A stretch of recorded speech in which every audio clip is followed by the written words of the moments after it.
So I'm happy to be here with you this morning, and I know you had shared some things, some interest in that whole field of Yeah, sexuality, um, I got all of it. a I got like a list of about 20 questions. I hope that that's not too long. No, what we'll do is we'll just start and see where it takes us and see Yeah. what emerges. And I may invite you at times to take a deep breath and just feel and be with whatever we happen to come across. We're going to be like hunting for gold nuggets in the forest. Okay. All right. Okay. I had like two questions not exactly related to sexuality, but where can I find the In the Name of Meditation? In one of your videos you said that it was on a CD, but I couldn't find it anywhere. Okay, yeah, hold on a second. I'm going to make a note. In the name. Our website is going through a massive reconstruction, so Okay. it may not be available. And you went to the Way of Mastery site? I believe And so. I went to the one where yeah, it has all the CDs and the MP3s and the book right. and the But PDFs. but you couldn't access it. Okay. Yeah. I'll write to my staff there and ask them to send you information with the link and how you can get it. Okay. Let's see. What's your email address? I'll take care of that. That was Thank you. easy. Yeah. And also you mentioned Love's Breath, and I Mhm. didn't get too much time to look for that, but I didn't find too much on it either. And I was Right. looking mostly on your YouTube for that. Yeah, no, it's not there. I created a CD called Love's Breath, which is Yeah, that wasn't on the how, website either. that wasn't okay. So yeah, they're rebuilding all that. So Okay. I'll make sure you get a link to it. But it's how Jeshua taught me to work with the breath. And that's all I'll say for now. But the CD is designed to help guide you so you can really learn it and assimilate it so it becomes part of your being. Highly, highly, highly recommended. The breath is so important and so powerful in our healing and awakening journey. So by all means, get a copy of it, listen to it, practice every day. After a while, it'll just be natural to you. But yeah, highly recommended. It's really a key part, I think, of this whole pathway. I always had the same idea about that because I know that when probably like a few years ago I would get into meditation and I would focus really deeply on the breath and like I would notice my energy body going crazy and uh Mm-hmm. and so I kind of imagine that we're supposed to breathe a lot differently than we usually do.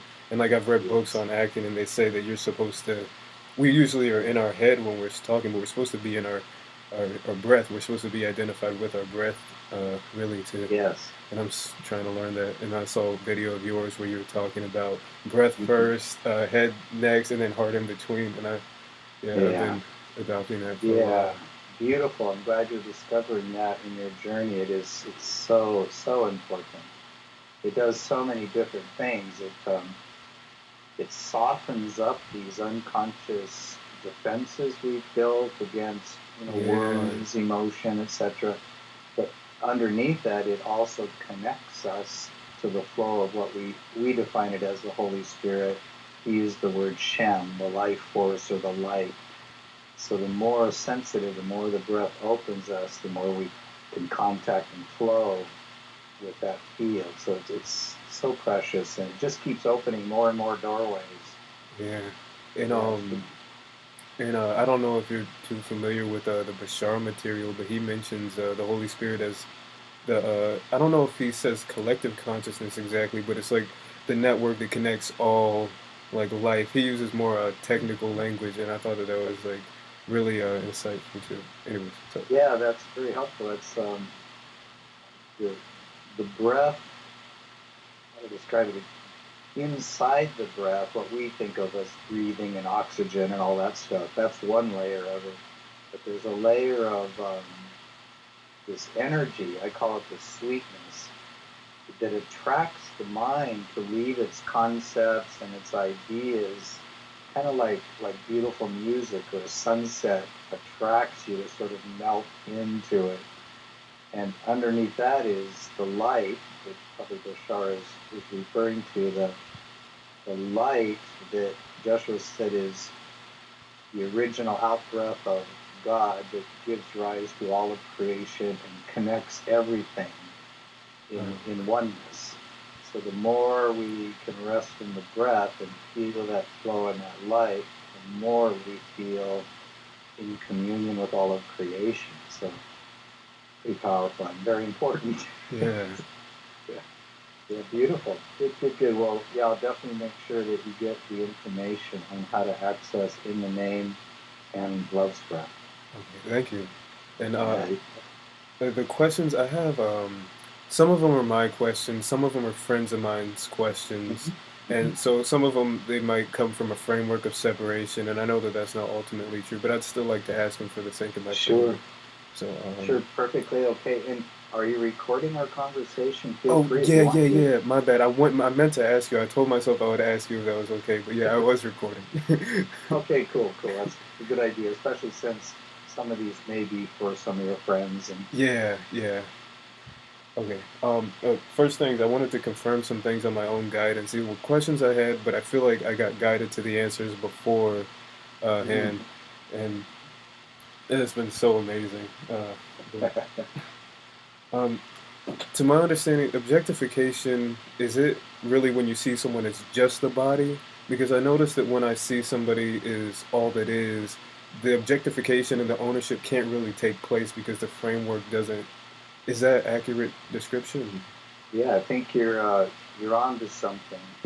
You've found a vein of gold there, and Okay. let it keep teaching you because uh, obviously we can objectify someone as just the body, and then that triggers the unconscious patterns in us that may be looking for sex, security, approval, and blah blah blah. Yeah.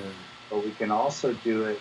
Well, that's the next layer of objectification. Now we start projecting these unconscious filters, like she's going to be the one or he's going to be the one, and I'll never Yeah. suffer again, and or like, oh, they're really powerful and they create, I can relax and I'll have survival support, like that. So it can be lots of the psychological layers of objectification. Yeah. So, yet when you relax from all that, first by noticing it and let it go, like Jeshua used to teach me, just hold the thought, my thoughts do not mean anything.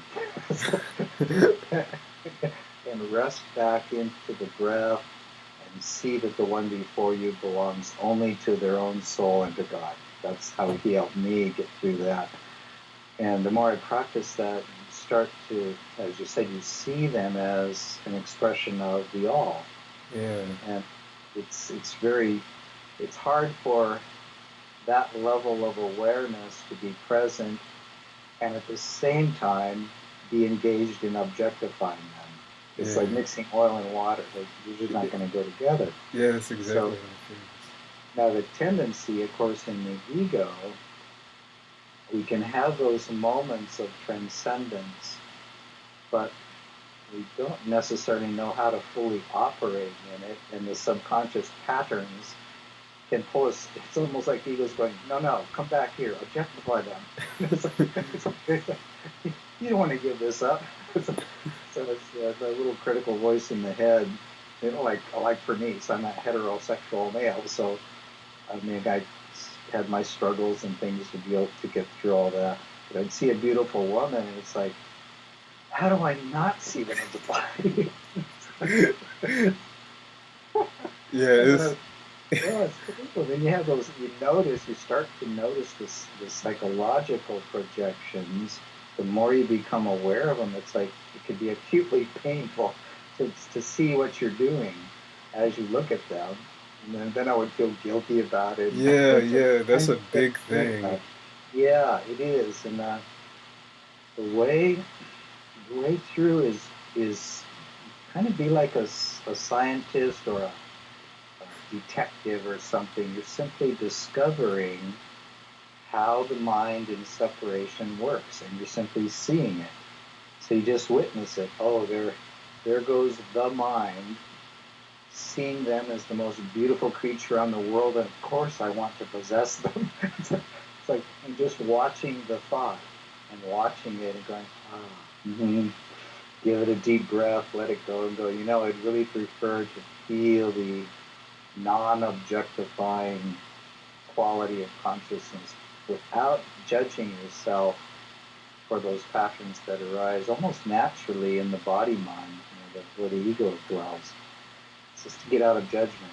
Yeah, and something else I'll notice, almost like the opposite end of that also, even though I have both, but something else that'll happen is I won't see somebody as a body, and like it'll be a really pretty girl, and I won't even like see them as a body, and I'll smile at them, and then they'll look away real fast, and I'll think, oh, they, and I feel like, yeah, Yeah. Oh God, yes, absolutely.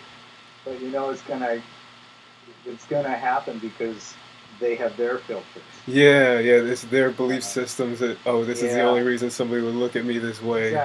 Exactly. And I really have to remind myself that it's not me this time. It's not me. It's like, but you know what? You could deepen it a little more. Like, let's say you notice that happening, and just if you happen to be close enough to talk to them, and to say, hey, blessings to you. I see you beyond the body. Your soul is beautiful. Shine, and then walk away and let them have that seed in their consciousness. And they'll be going, what? Because it'll conflict with their filter. And that's Yeah, exactly how we wake up, is light has to conflict with our filters, so they start to lose their grip. You can think of yourself as a divine seed planter when you do that. And give them a big smile and a namaste and walk away. And yeah. love Yes. it. But that'll definitely happen, and as you continue to grow and unfold, um, your whole energy field is sort of emanating this joy of the non-objectified seeing, and you become more radiant. They'll look at you and they'll feel your energy, and they're like, does not compute what? It's like, it doesn't Yeah, compute. So they, again, just to expect that all beings have no choice but to look through their own filters until they go through the journey of healing from them. And don't let that stop you from what Jeshua calls blessing the world.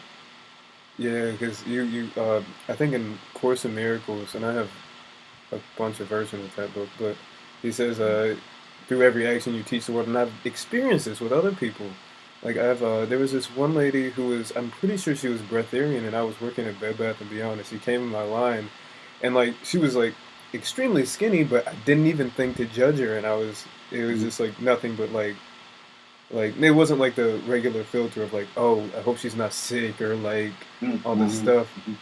And she was actually psychic too, so it was really strange. But she was telling me a lot about myself. Uh-huh. But I think that it was because she didn't resonate with the with judgment, so Mm-hmm. I didn't really have as much to ping off of, and it sort of taught myself Mm-hmm. energetically, and yeah, and I've heard that from other people. I've been on both ends of that, so I Mm-hmm. definitely see like how it's interconnected. It's so amazing. It really is. Um, okay, okay, I think yeah, you answered most of those already. So. Okay, so this is something I think it was already answered, but I'm curious what you'll say about this. A lot of people say that being unconditionally loving means not having a sexual preference, or being like bisexual, or uh, or not sexual at all. Mm-hmm. uh, Mm-hmm. mm, Yeah, it's and actually a very important question. Um, I know a lot of I course students talk about not having yeah, preference, and I really feel like that's uh, not accurate. I don't, as long as it's not from fear and repulsion, I feel like preferences. But I'll let exactly. you. You know what? All of creation has a natural preference, a flower like sunshine. It's just the way it is. And unconditional love, and any course student ought to really get this, means and coming into a full unconditional love and acceptance of oneself. Make sense? It's like, so Yes. not to go to the head and then try for the mind to figure out what that means, but grow in the capacity to relax into it. So love And trust is it. what moves you. Okay. Makes sense? So it's like, and if very naturally the energy of love moves you, say sexually, toward heterosexuality, why not trust that? That's the field that's arising, and it's the field in which you can deepen your unconditional love of self and the other while surrendering to the guidance of the Holy Spirit. And that's the purpose. It also talks, I know Jeshua talks about this in Way of Mastery, and I believe he talks about it in the Course, the confusion between content and form. It's the content that matters, and the content is love. The movement of the Holy Spirit to heal, comfort, nurture, bless, join, to grow, to love. The form, heterosexuality, bisexuality, celibacy, those are all secondary. It's the content that matters. So the real question, what I would ask anybody, especially from the Course background, is what is your relationship to trusting the field of unconditional love rather than thinking about it?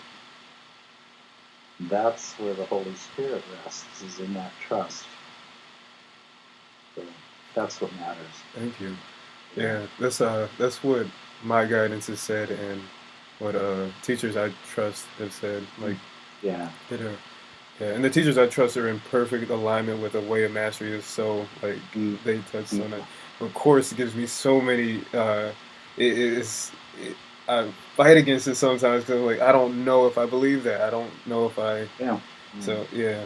Well, Yeah. trust that, because Yeah, I always have to you trust really trust what it. I You say. got to trust that, because we have to remember, and of course, a lot of Course, I mean, my experience over the years with Course teachers and Course students, it's so intellectually based that they try to use the mind to figure it out, explain it, and draw conclusions.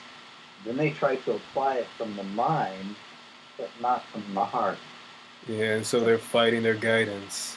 They're fighting their guidance. It's almost like they're not giving themselves the chance to relax into the guidance of what he calls there the internal teacher.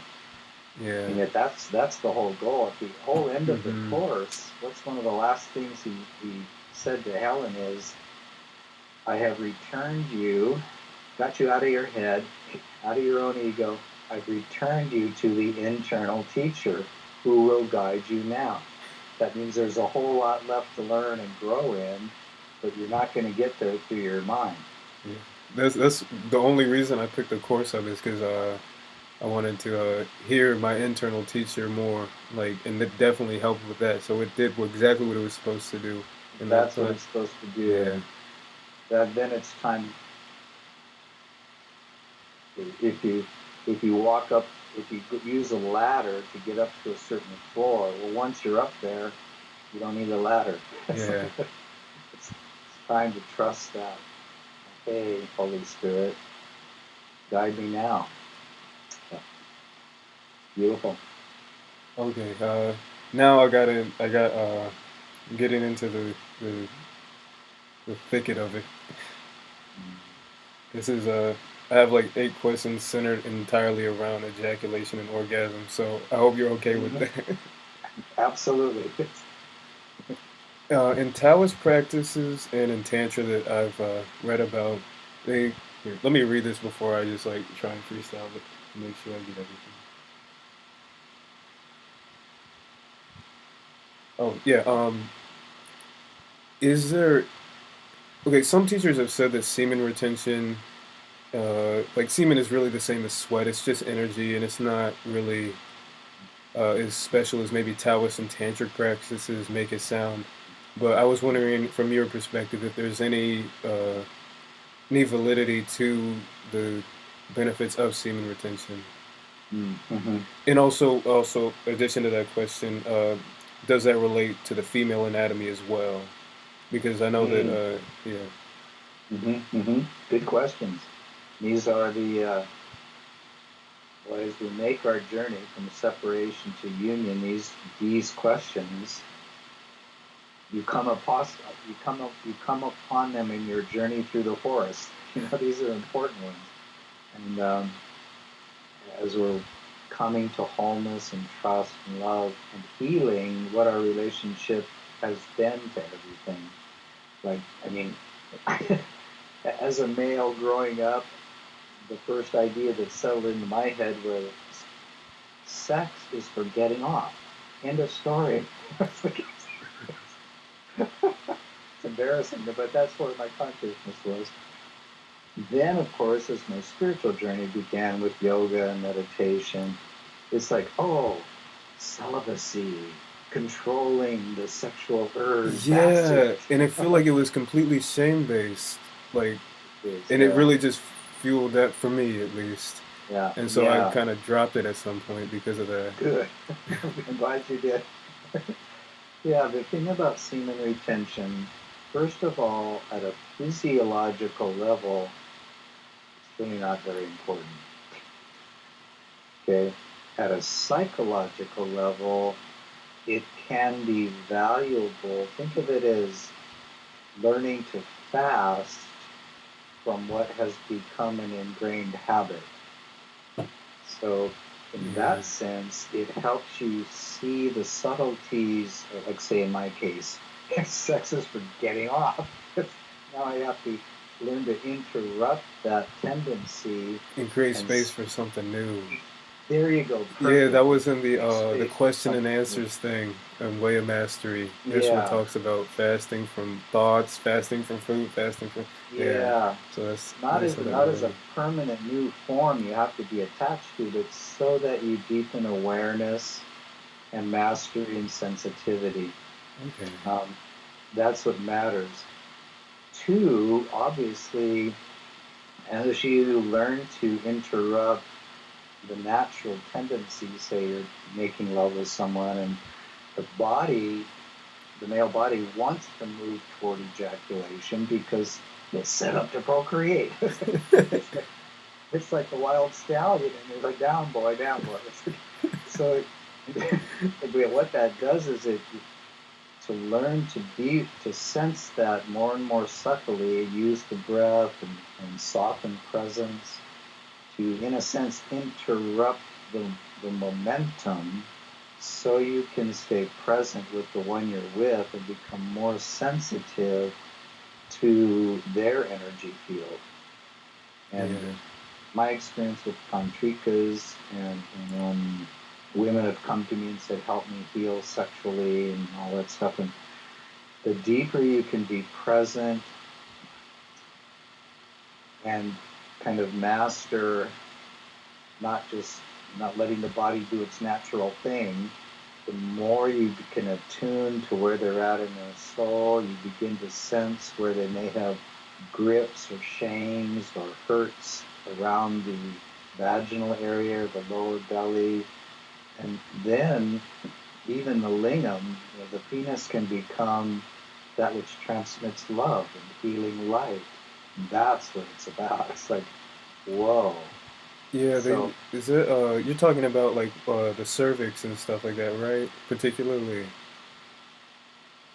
all of the whole area, yeah, whole area. These Because I know a women lot of carry tension gets held there, and that's it creates birth to be painful from that. it's birth to be painful, but even at a more subtle level, women carry so much of the hurt and burdens of their ancestors. So the entire vaginal area, the lips of the vaginal opening, all of it can be healed if a male can bring relaxed devotion and care, because they're so used to men being moved by the force of the body, and Yeah. then they feel like they're not being seen or received, and then they can't relax and open.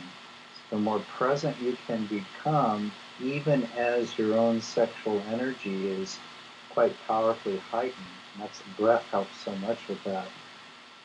That actually communicates or transmits a frequency to them in which a deep layer of their being can let go and trust and relax and feel totally safe and receive. And then in turn, they can receive the male, the masculine, finally, like they've always wanted to. They can be the divine feminine, and rather than a woman being used for sex. Yeah. So there's the journey, and it's a meticulous journey of learning step by step. Takes a lot of practice, which is okay. That's a great thing about tantra communities or other communities that really are exploring sexuality from consciousness. It's a great yoga to engage in. I think I wish all males would go through those journeys of relearning how to be with sexual energy. But the other thing I wanted to share with you is that regarding the question of semen retention, my experience of the learning that came from especially a few tantrikas was I had learned with Jeshua's help how to stay in presence and not let my body move toward ejaculation, and holding the woman in presence and in breath. It's like deep communion at the subtlest cellular levels, like body, soul, heart, and mind is all one. But I was also then not allowing ejaculation at times, and they helped me learn that for a woman, there's also this place where they want to be able to receive and hold the male as he fully surrenders all of those energies. It's like melting and exploding, but held in their arms and their beings.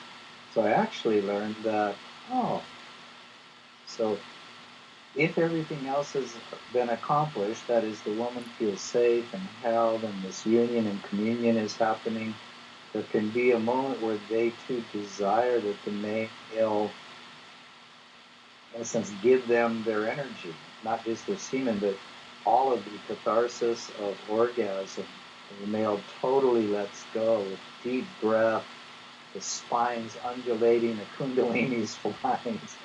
And there's a fulfillment for the woman in holding all aspects of the male, which would include ejaculation.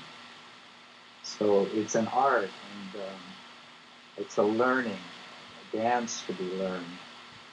So yeah, by all means, bro, I'd say like you just follow your intuition, your internal teacher, in the desire to transform your relationship with sexuality into a mastery, since really, if you think about what Jeshua was telling us, everything can be used to bless. And that's our goal. We can transform everything that was once used for separation into that which blesses. That's how Christ shows up on the planet. Yeah, I definitely agree with that, because there was course teachers. They always say everything is neutral, but then they say that sex is. They make it seem like it's a bad thing, and I'm like, well, is it neutral or is it bad? Exactly. Yeah, they get, again, that's what the mind does, because when you're only trying to deal from the intellect, the way the intellect works is it creates opposition. It divides the one into two. And then it tries to decide which side is the best. And they can, it's duality. They can't see So that value there's great duality, but they're not trusting the presence of the Holy Spirit. So is everything neutral? Absolutely. That is, none of the ego's projections mean anything. But in that neutrality is perfect innocence and the opportunity for love to move through creation. Yeah. So if they, yeah, you're up, it's a good catch. Everything is neutral, sex is bad. What? It doesn't make any sense, not even logically. Yeah. But they don't catch their own logical error. So when the body is returned to neutrality, it's simply what he's saying is it's no longer a device used by the ego. Mm-hmm. That makes perfect sense. Now it can be used by the Holy Spirit.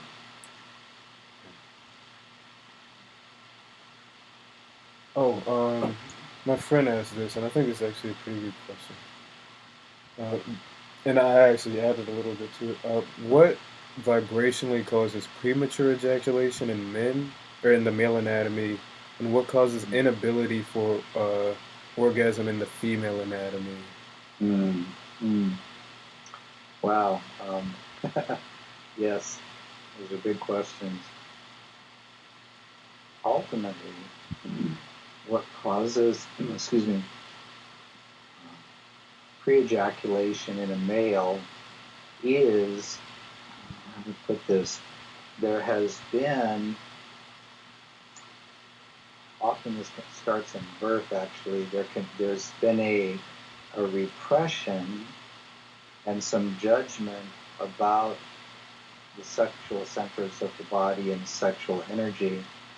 And it can be so subtle, the messages from parents, etc., so subtle. It's not like a necessary big cathartic event, but it's like a subtle whisper every day that this should be repressed. Well, guess what? As you hit puberty, That makes the perfect sense. Once you creation. repress it forever, and then you open the can of worms. Yeah. And then what happens is the mind, the breath, our feeling being hasn't learned how to integrate the body fully. So, and that lack of integration then triggers, it's like a lack of mastery in the body. And I don't mean mastery as control, but awareness and integration. So if I've worked with men that had that issue, and we really found a solution in what did you learn about sexuality as a child? Are you afraid of it? What have you been, repression, close it down. So that area becomes deadened, and then here you are with some gorgeous woman. It's like, yowza! It's like, and the volcano goes off before you want to, and then it's going to be embarrassing and all those other things. But what it shows is, there's something going on that I don't know what I don't know yet. Am I willing to explore my own relationship with this energy? What did I learn from my parents? I wonder how I could create such a masterful reintegration through breath, through feeling, the energies of my body.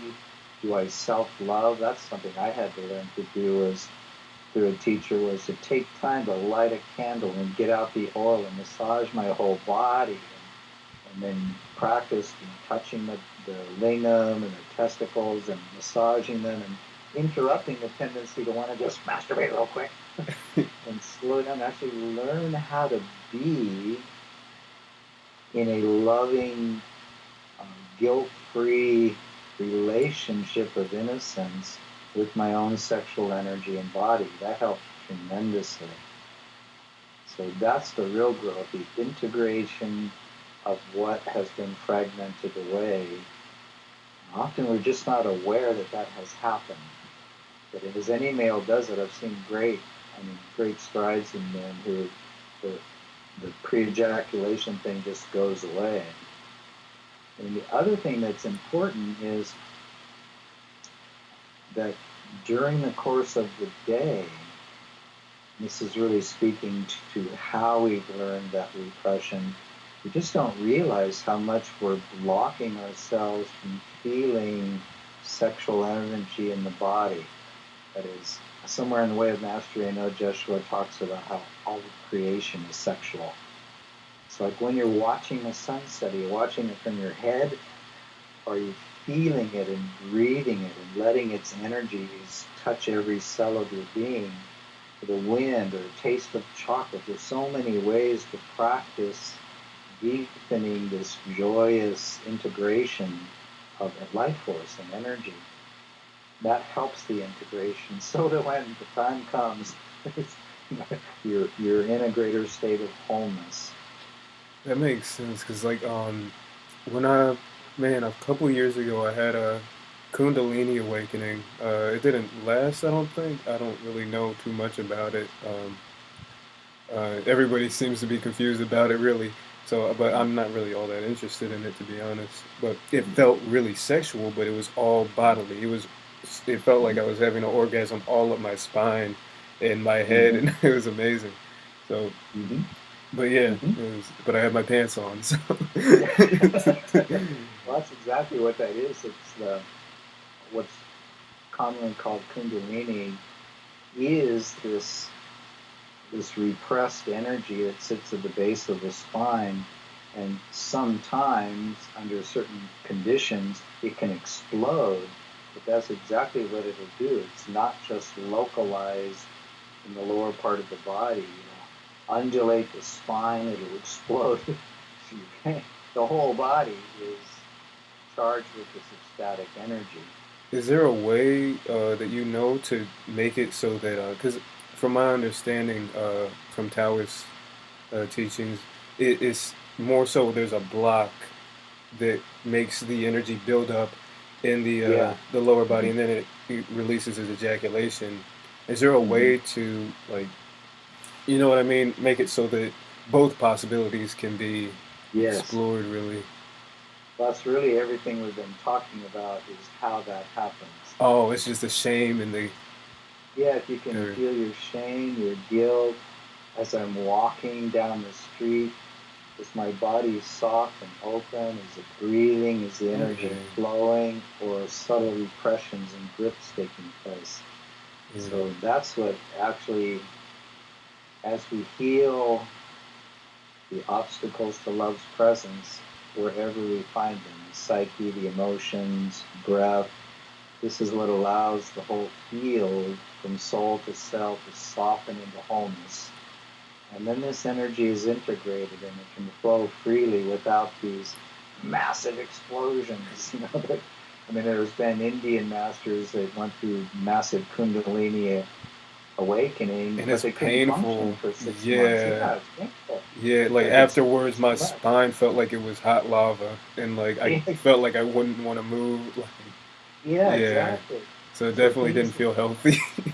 no, but actually, what it's revealing is I must not be very healthy because it, it should flow very naturally. It should be more ecstatic and blissful and whole body than what it can be. So it tells us that, you know what, I need to come into a more loving relationship with everything that may yet be closed. In yoga, tai chi, breath, static dance, anything that helps integrate and open my relationship to the body as a divine vehicle and the flow of its energies is going to help that. And that also answered another question I was gonna ask. In the regular Course in Miracles book, Jesus or well, I guess whatever. I guess it was I don't really know, but they have a purple version that came out. This the Circle of Atonement version that has like all the mentions of sex that were edited out, and Jesus gets really in detail. And I Mm-hmm. believe that there's truth to this too. I don't think it was on the part of the channel, but he says that generally how and you have a saying that you explain this is generally sex is like it's tension, tension, tension. So it Mm-hmm. signifies that it's fear, and then when you then after you ejaculate, you feel unconscious. You think you're relaxed, but it's Right. really unconsciousness Yeah. Yeah. because you're duller and you're less. And I noticed that when I'm doing more tantric practices of like seeing the person as a Buddha like that I'm with them, I feel recharged and I don't feel lethargic. I feel energized, and Yes. so yeah, and I think that so that's a You're spot on. Yeah, it's and again, that's why I think both men and women, we just don't realize how profound the dream of separation and identity as ego, how clamped down and gripped and unalive we actually are. yeah. And then both men and women can be attracted to quick sex because actually sex can cause the sensation of a little death. It's like you're out of your tension temporarily, and then you float toward unconsciousness, which feels like a huge relief. Problem is, your consciousness comes back, and you still haven't really begun to deal Oh with man. what's unhealed in the deeper mind and the guilt, the shame, the blockage. So yes, by all means, as that tension leaves, sexuality becomes a relaxed and ecstatic, devotional energy of union that's filled with bliss and flow and a heightened consciousness, not the loss of it. Something else is my friend was asking this. Is there um I don't I'm sorry if I word this weird, but is there a way? Is there a means of contraceptive um, naturally? Uh, Sorry, I don't have the question in front of me. It just seemed organic earlier because we were talking about it. Let me see Mm-hmm. if I can find it.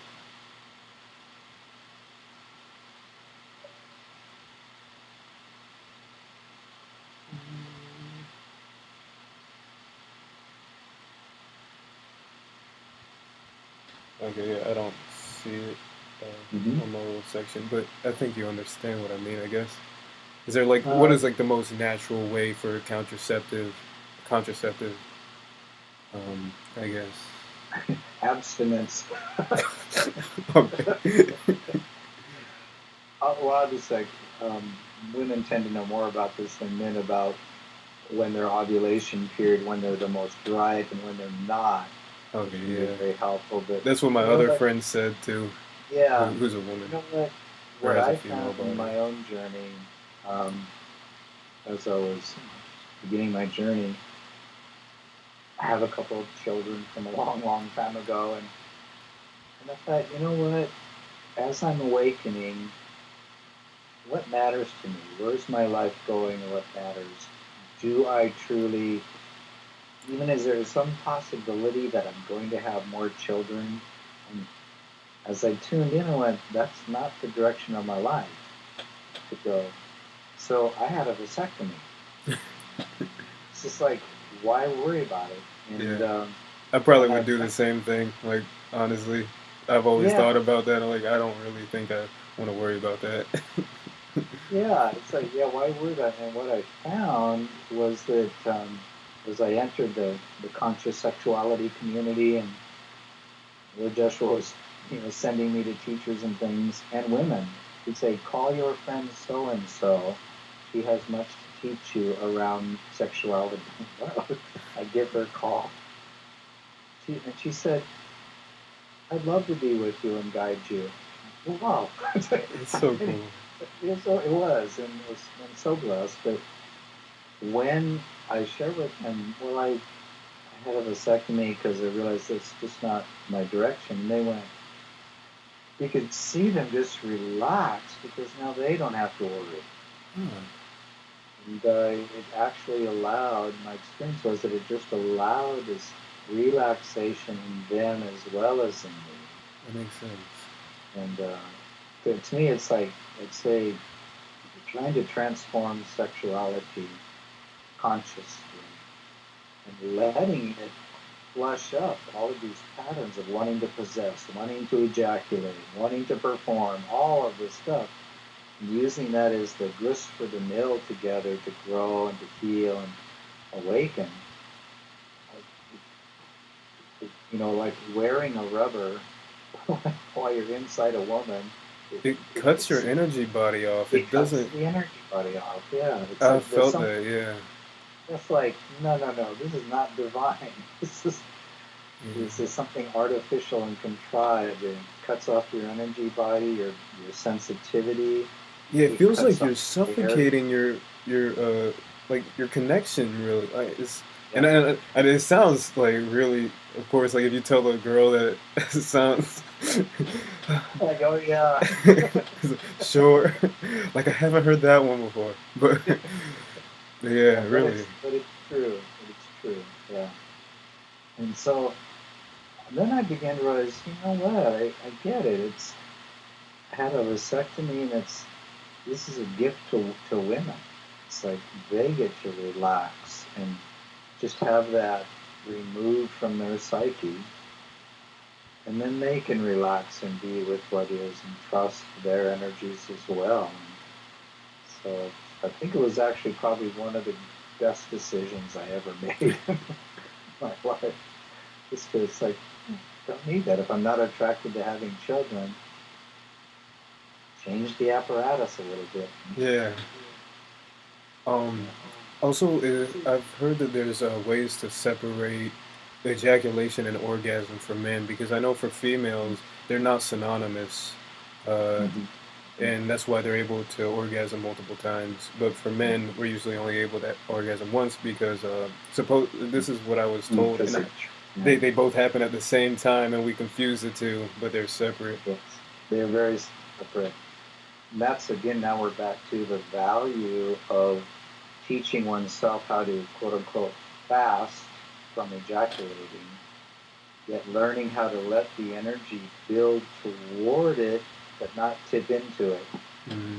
And the breath is such a powerful tool for that. And then as this energy builds toward ejaculation, if we're breathing deeply and fluidly, beginning to feel the breath move through the whole body, noticing any parts of the body that have that tension before ejaculation, and my Yeah, shoulders getting and tight that's or my what hips pushes it tight. over the edge. Exactly. So if I can learn to, it seems counterintuitive at first, but I guess waking up is counterintuitive to being asleep. So if you, so here's my body wanting to move toward ejaculation, yet right there I teach it to relax, to soften, to open, so the energies can pour through my body. Then, my goodness, the male can experience waves of orgasm light, ecstasy for hours. I mean, you can be with a woman and ride the wave with them without, it sounds so freeing, so utterly freeing. When that level of integration finally occurs, you could ejaculate if it's appropriate and it's part of the union with the woman, or not. And in fact, if you don't ejaculate, you deepen your experience of the waves of bliss and light and communion. After knowing I was going through this change, then thought back to my earlier stages of life and just went, how could I have ever imagined that the goal of sex was ejaculating? It's so crude and rude and basic. It's like, Yeah, and it's not even, it doesn't compare really. no, it's like taking a $2 bottle of cheap wine and comparing it to a $500 bottle of French Bordeaux. It's like, which one do you really want here? So it can be done, but again, it comes back. Ah, where in my body, my emotional field, my breath, where are the obstacles to the presence of love that can deepen their being dissolved in light? How can I come into a relationship where my hips, my pelvic area, my lingam, all of it can soften and open? And that can take practice. For instance, I was just telling you earlier, when I was learning to just self-love, I would then practice like letting the energy build and beginning to notice be able to catch the beat of noticing when it's building toward ejaculation, and it could tilt. Yeah. And sometimes it did. I went, oh, yeah. Okay, tomorrow I'll practice again. That's it.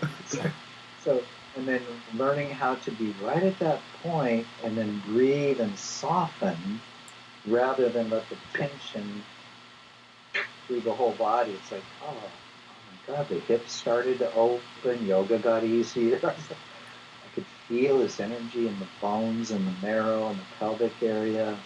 Yet the lingam was still erect, and there was, life force flowing through it, but the tension had dissipated into like a whole body bliss, is the best way to put it. So yeah, it can be radically transformed. It's so liberating for the male to not be.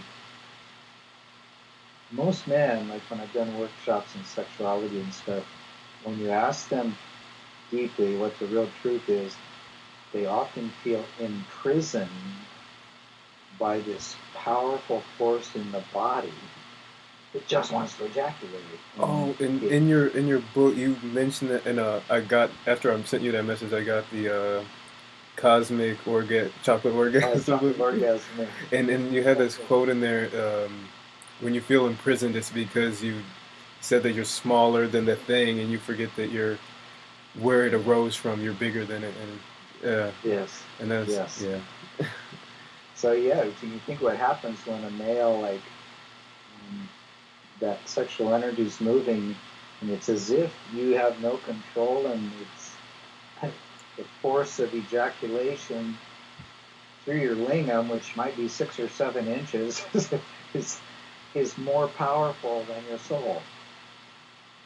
And it's like, how do I change this? So it's the soul operating through the body matters. If we get all men to learn to self-love and to use periods of self-love and masturbation as an opportunity to deepen their integration as a conscious practice, then you'd be onto something there. It's like, you could probably make a fortune doing it. Because men everywhere, really, they do want, once they feel so relieved to realize they don't have to be a prisoner to this powerful drive. Yeah, I imagine. Yeah, it's well worth it. Liberating. I have a little side question to that.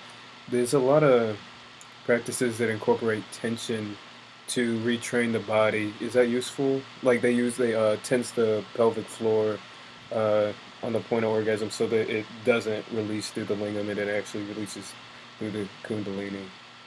Yeah. Is that useful? It can be very useful, and you would be approaching it the right way.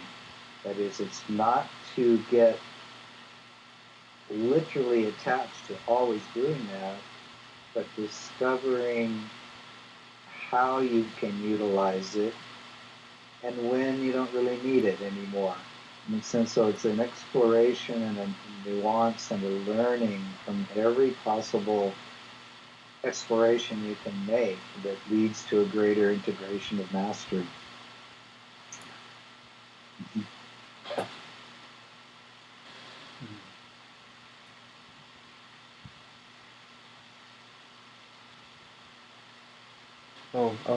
This is also from my friend. It's a really good question.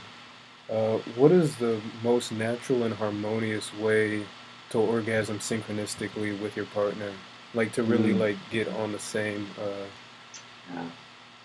Well, again, if what we want is to be on that wave with such synchronicity with them, well, what is it that generates that is the depth of my own sensitivity and synchronization with my own being, so I can bring that into the field with my lover as the beloved.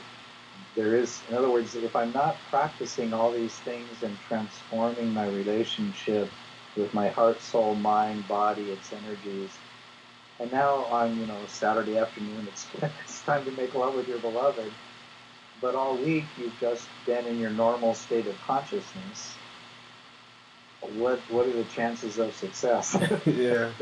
Not very high. So it's what I do every day to deepen my own integration and sensitivity and mastery, and that is what I bring to my beloved. Then that can begin to happen. It is very beautiful when you're, and that would be true also for the woman. It's if she's just, well, she too can develop her awareness of her heart, soul, mind, and body, and breath, and energies. And when two come together that are operating at that kind of level, it does become a profoundly synchronous and blissful and ecstatic and altering. These altered qualities of consciousness open up. But the way to it is to make the journey within.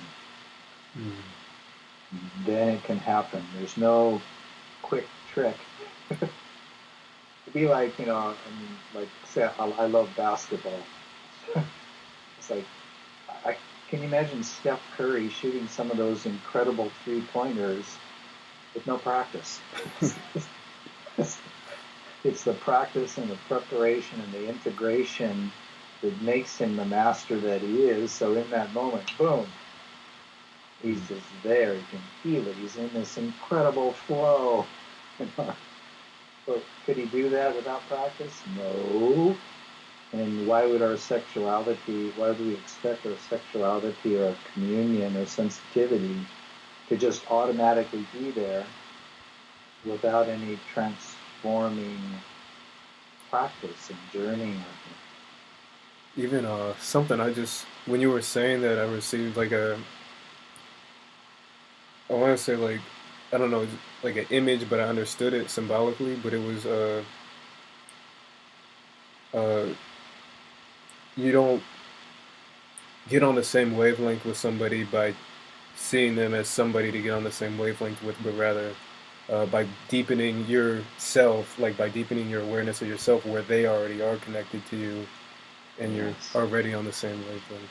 I don't know if I said that perfectly, but I hope that No, makes sense. I can feel it. You're right. You're right. Yeah, you're right on. Yeah.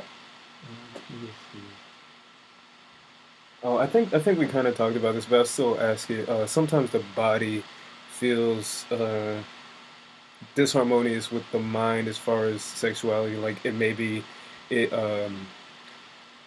and I've observed this like when I'm falling asleep, because I like to try and stay awake as long as I can, and like just watch what's happening. But like I'll feel energy build up in the grind, and not to be like explicit, but like, and then blood will rush in, and not that I believe in this explicit, but you know what I mean. Yeah, it's okay. Social pleasantries. Um, but yeah, but the mind is like, well, I want this to go away, so I might want to uh, pleasure myself just so it goes away. Yeah, there you go. Yeah, beautiful. The mind is discord. You're in like a course called split-mindedness. So when you write on, like when you go to bed at night, what Jeshua used to tell me to do, he said the two most important times of your day are when you're first becoming conscious that you're awake, operating with a particular body mind in space-time. That first moment, and then it's as you go to sleep at night, the last moment. So he had me breathe, and in the evenings it would be like kind of letting go into the exhalation, feeling the breath and the current everywhere, kind of resting into the silence at the end of the exhale. And then he would have me focus on the light of the stars and just hold the thought. It's like, I ask to be taken into the light and communion with all of creation. And yeah, I kind of learned how to just slip into a sleep that really wasn't sleep. It was a heightened awareness, yet I would wake up feeling like really restored, like That, really restored. that happened to me once, and I don't Mm. know, it felt like I was meditating all night, but it Yeah, wasn't like yeah. effortful meditation. It was just like, oh my God, and I remember waking up. They call it dazzling darkness. I guess you'll be Ah, familiar with that that's in crazy. dream yoga practices. And it's like I woke up and it was just black, but it was so bright, but it was black, and it felt like really blissful. But Yes, it is. Now let's say, as you're going to sleep, remember Jeshua says the most important question you can ever ask before any endeavor is, what is this for? So I'm going to sleep. I want to stay awake and conscious, yet in a more expanded place. You'll find that if you integrate love's breath, it'll get easier and easier. And then, let's say in that process, whoa, all this energy happens in the body, the lingam becomes erect. See if you can catch the moment where the mind is deciding this ought not be. okay, perfect. And go, wait a minute, if I've surrendered to the Holy Spirit, who's guiding me in my mastery, then what is arising is for me. Yeah, My I know lingam is, exactly why too. yeah, It's because I yeah, sleep on the couch and I don't want to be like. I should probably just sleep in my room. Because when I yeah. know why. So, yeah, good, good. You caught it already. So then you can go, well, I don't need to change anything here. I can open to unfold and Hmm. embrace exactly what's happening with my presence and breath, even as I let the mind relax and come into wholeness. It used to happen to me, and I go, I guess the Holy Spirit wants me to practice right now. So practice just being with my sexual energy without having to do anything with it. Yeah, just being present with it. Just, yeah, deepen the ability to be present. Yeah. So as you're going to sleep and you have your intention and desire, the, remember the four keys to the kingdom: desire, intention. But the third one is the key: allowance. Mm.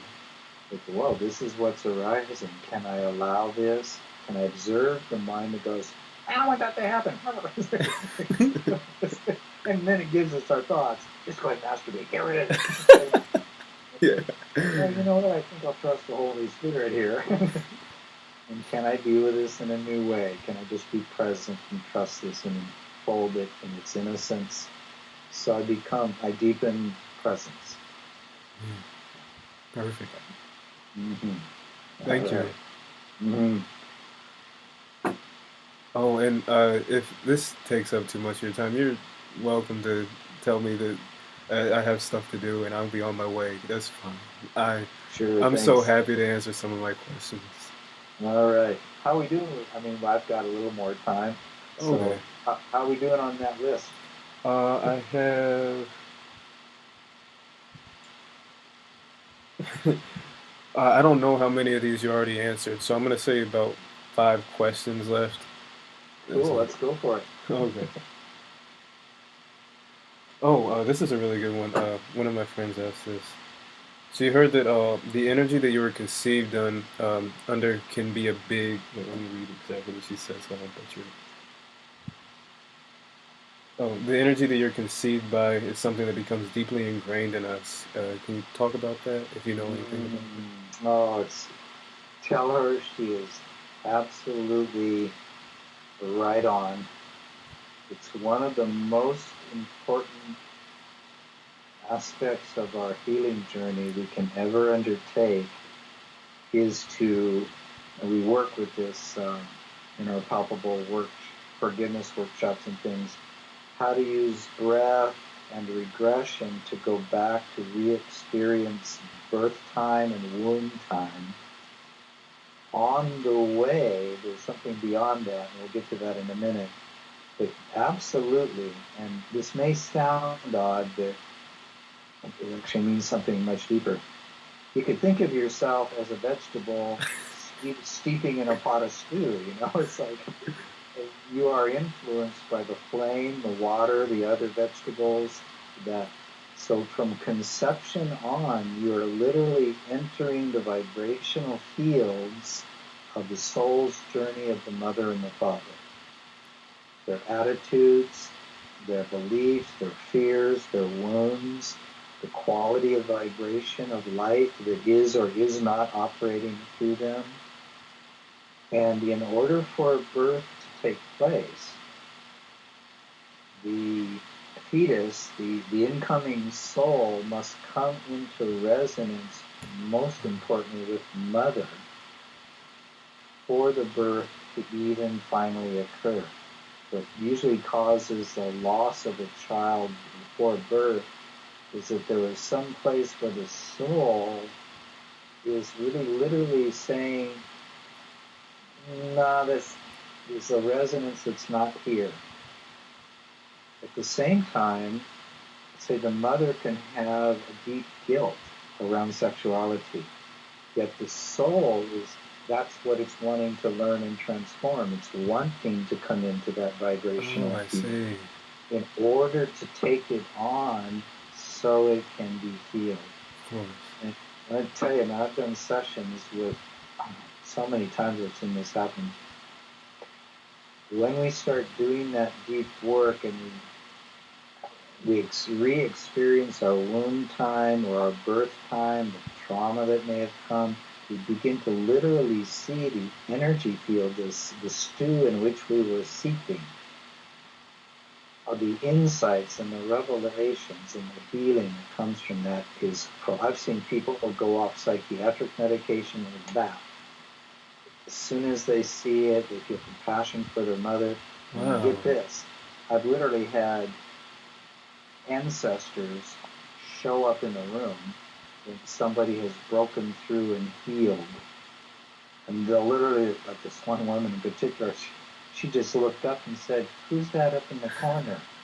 And I didn't turn to look. I go, "Well, take a breath. Who is she?" She goes, "It's my great-grandmother. She's telling me thank you." Wow. As she then started to study her lineage, all of the women had been basically taken by men, used by men. She healed that in them by healing them. Exactly. Wow. So ask Jeshua, and he said, "Always remember, my brother, when you heal, you don't just heal forward, you heal backward in time." Yeah, because time doesn't exist. It's all... Exactly. You're healing for all beings. So your friend is right on, and I would really encourage you and her to go to like, whoa, since this awareness has come to me, could this be the Holy Spirit's guidance, that it's time to really look into that? And there's all kinds of work now that you can go to do and study and dive into that. It's like, what was that stew like? What was it like to incarnate? What was Mother's relationship to being incarnate? Did she feel love? Did she want the pregnancy? I've had people like spend their whole life struggling and working and trying to grow, never being able to get rid of a sense of unworthiness. Yeah. Yet when they do their birth and womb work, there was just a moment where the charge from the mother is like, "I don't want this, it's too much." Or, "I'm afraid, dad has left, how am I going to take care of this child?" But it only takes, we now know that it takes 1/6 of a second for an emotionally charged perception or thought, the energy of that courses through the fetus. Communication is happening. Mm-hmm. So literally the child is taking on, "I'm not wanted." It's like one of the first formative patterns. Yeah. It's phenomenal and so precious and valuable to do the work of going back into childhood, the birth experience, womb time. And I said earlier, there's something behind all that, is that as that becomes more conscious to you and you have your revelations and insights, you'll go through massive changes in your relationship to yourself, your body, energy, world. You start to go, it's not that I'm unworthy, it's that I took on my mother's fear. Yeah. Just Wow. pops. It's like, wow, the whole world looks different. And then beyond that, you go, huh. So since there are never any accidents and you cannot be a victim of the world, what was the soul? What was I as soul wanting to discover and experience that brought me into this matrix, these parents, this epic, this time in the world? Yeah. None of it's been by accident. Wow. That was a So great one. Wow. yeah, it's I could feel it when you were telling me that. I could like imagine myself as a cucumber, like and like I felt, yeah. I'm gonna explore yep, that later because I absolutely already do it. saw something. And yeah, really go for it. Tell your friend, I highly encourage her to trust that that piece of wisdom has come to her for a reason, Yeah. and to explore it and be willing to make that journey. As you know, if you desire it, the support and the help for doing so, you'll Naturally come. attract it. Yeah. You You can't for sure. desire it if you can't do it. Yep, exactly.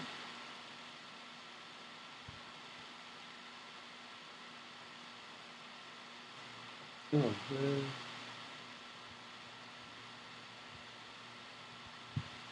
Okay. So, okay. Yeah. I only have. I think like.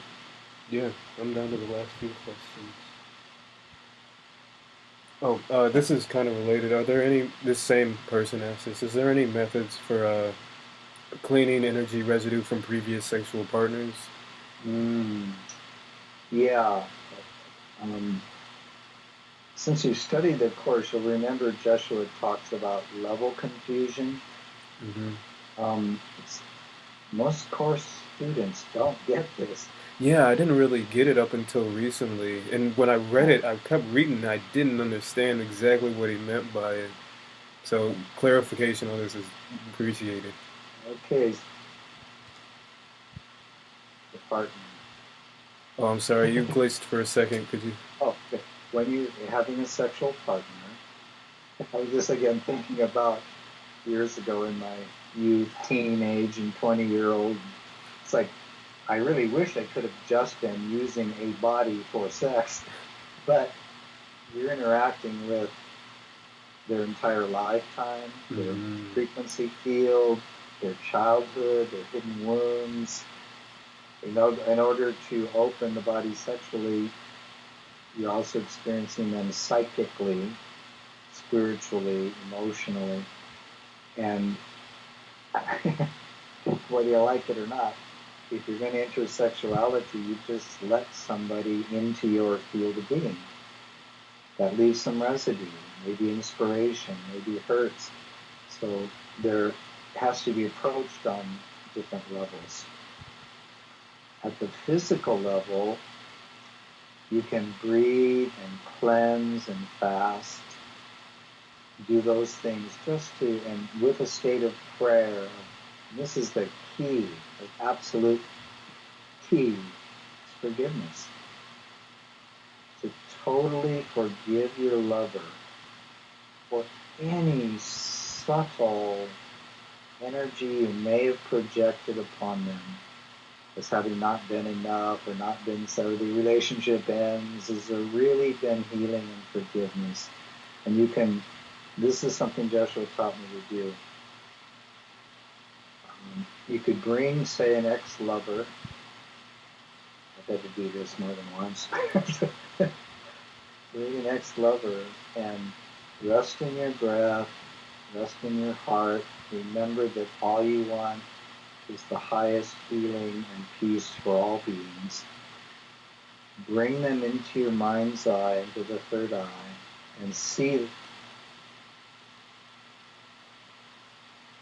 notice if your breath changes, if there's an anger or resentment or anything that's blocking you from just being with them in your own feeling sense. Then, describe this, it's like going just above the top of their head, begin to see a vibrational field of golden white light. Oh, I know that. Yeah, that's the God chakra. Yeah, God chakra. And I'm then sure that's not the right let, term, but it it works. works. Then begin to use that light and wrap it as though you're building a cocoon around them to a point beneath their feet, and then let the light spin faster and faster until it becomes one solid field of light. Let their image dissolve into the light, and he said that is the place where you can communicate directly to their soul. And there you can say, thank you so much. I free you. I love you. Blessings on your journey. And now I set you free. Take a deep breath. Let the image dissolve. Let that golden light pour through your own being, felt in every cell. And their energy leaves your being. It takes time to deepen that meditation, but it's very powerful. Thank you. Wow, that was amazing. Mm-hmm. Oh, this is another cool one. I think Hito and my other friend were asking the same one. I feel like I kind of know this, but is there any particular permission slips that could be useful to accurately experiencing the opposite sex's experience? Like, Yeah. Like lusting for a man, or like feeling what it's like to be penetrated as a woman, and etc. Yeah, that can take a while. In my own journey with some tantrikas, it took a lot of breath and growth in presence, softening. It's that healing that we were talking about earlier of our own relationship with our body, sexual energy. But there's a place just for the male, just under the perineum, that the tantrika would press her finger Oh there. yeah, that's the male G spot.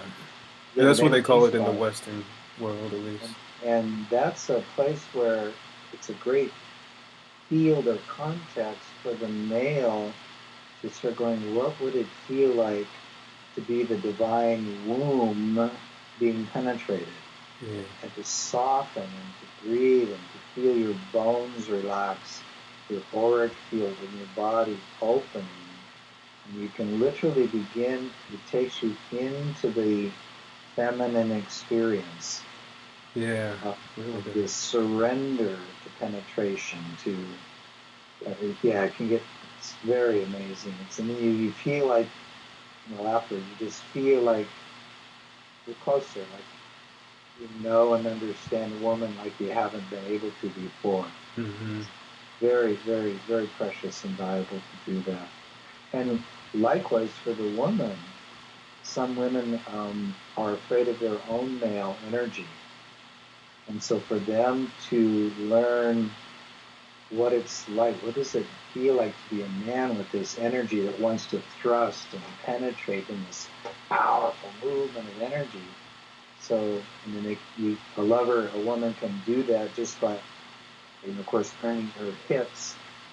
If the male, opens his legs as though he's the woman, and she presses the vaginal, the groin area, and goes into meditation. What is it like to be the male?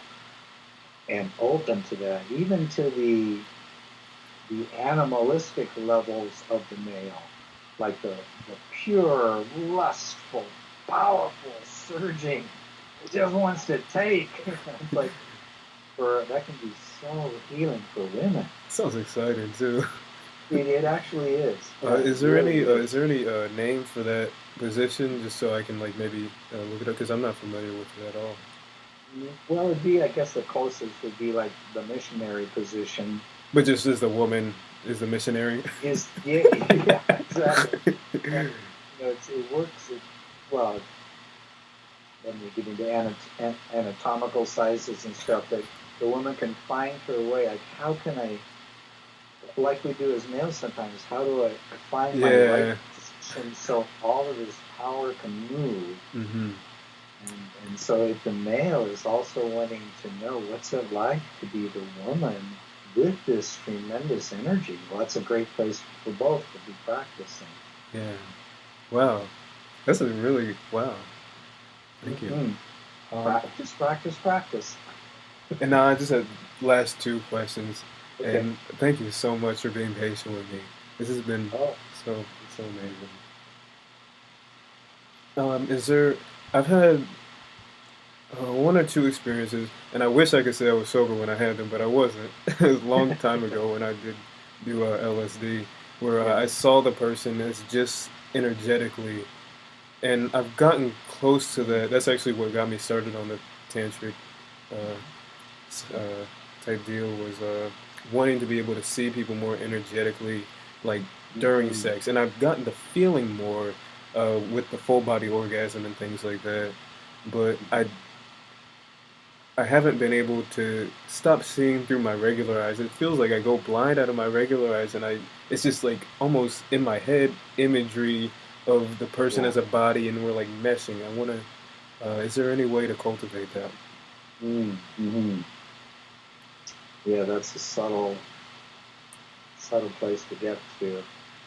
Again, what you'll find is that once you take up love's breath and really start to integrate it with sexual energy, you'll be deepening your ability to be in, let's call it a meditative state of reality, while also being fully in the physical energy of the moment. The two become one, and the doorway opens. The physical eyes can be open. Yeah, they're open. It's just like I'm not even looking through them for when Yeah, that you're not happens. even looking through them anymore. The energy is, yeah.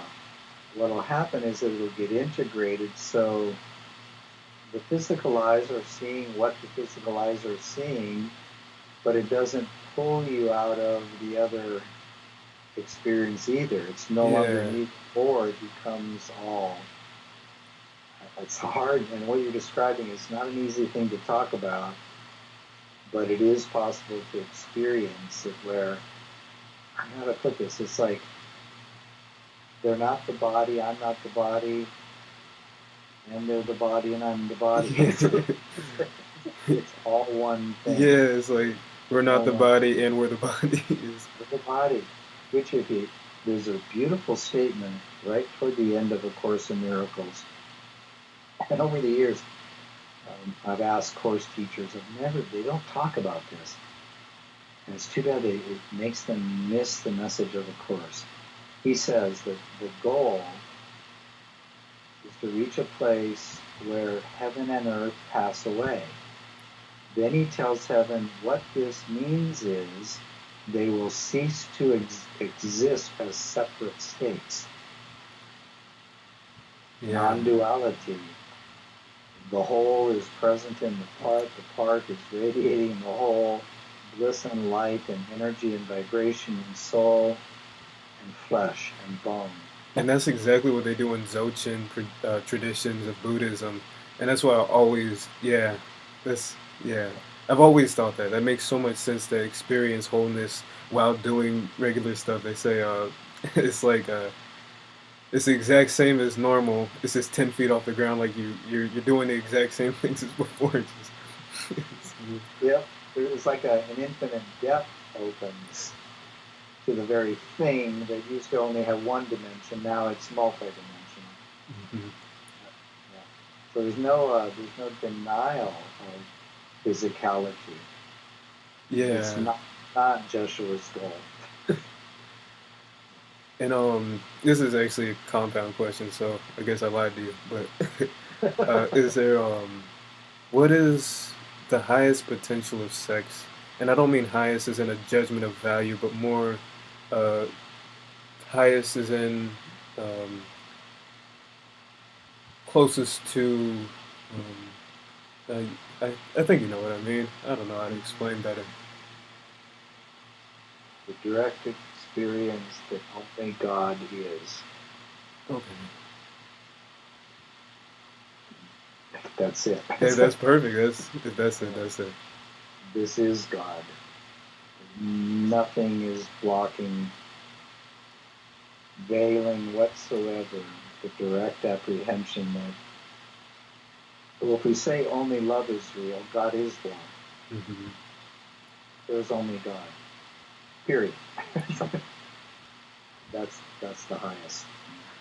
Mm. Okay. And last question. This is a closing question.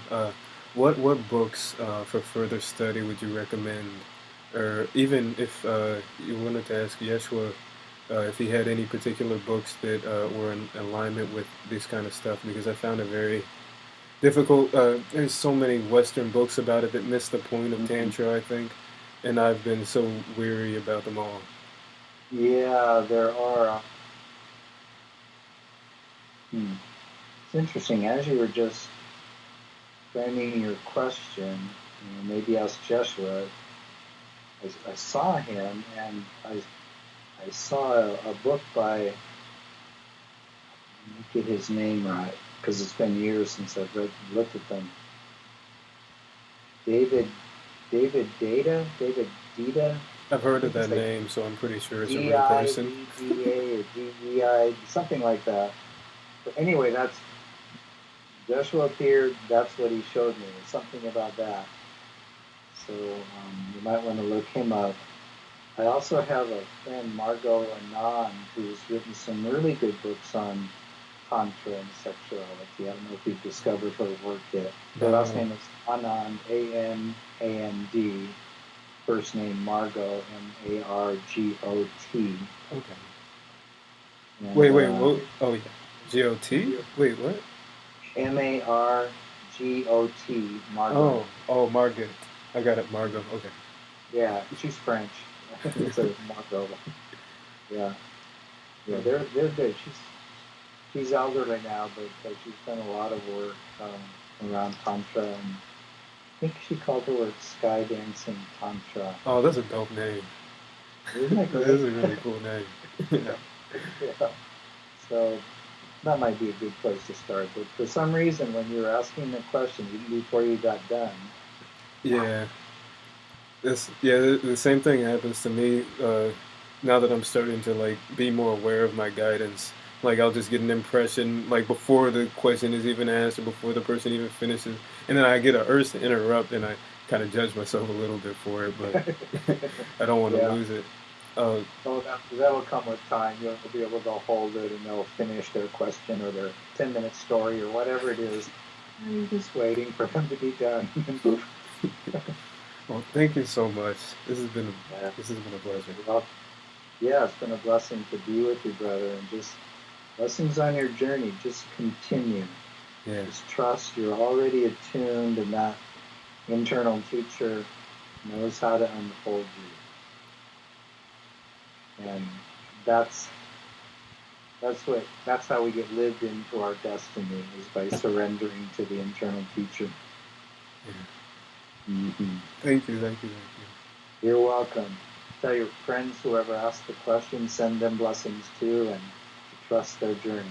I will. Thank you. All right.